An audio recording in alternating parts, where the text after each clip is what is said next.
Hello lovely kitchen followers, ఈరోజు మనం టమాటా చారు ఏ విధంగా పెట్టాలో తెలుసుకుందాము.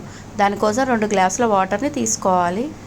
మీడియం సైజు టమాటాని చిన్న ముక్కలుగా కట్ చేసుకొని వాటర్లో వేసుకోవాలి. 2 పచ్చిమిర్చిని కట్ చేసుకొని వేసుకోవాలి. ఈ విధంగా కట్ చేసుకొని వేసుకోవాలండి. తరువాత 1 స్పూన్ చారు పొడిని,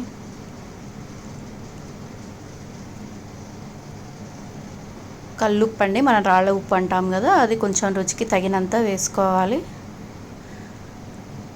తర్వాత అల్లం వెల్లుల్లి పేస్టు, చింతపండు, చిన్న నిమ్మ సైజు అంత చింతపండుని కడిగి శుభ్రంగా వేయాలండి.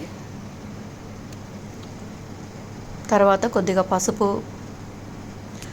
వెల్లుల్లి రెబ్బల్ని లైట్గా దంచుకొని అది వేయాలండి, ఫ్లేవర్ బాగుంటుంది. వెల్లుల్లిని స్కిప్ చేయకండి. కొద్దిగా కొత్తిమీరని వేయాలి. ఈ చారుని తక్కువ మంట మీదనే మసలనివ్వాలండి. ఈ విధంగా బాగా మసిలిన తర్వాత మనం కొబ్బరి పొడిని వేసుకొని 1 నిమిషం ఉంచి బంద్ చేసుకోవాలండి. తాలింపు కోసం మనం కడాయిలో నూనె వేడి చేసుకొని ఆవాలు, జీలకర్ర, మినప్పప్పు వేసుకోవాలి. తర్వాత ఎండుమిర్చిని, కరివేపాకుని వేసుకొని చిటపటం అనేటట్టు వేయించుకోవాలండి. ఈ వేగిన తాలింపుని మనం చారులో వేయాలి.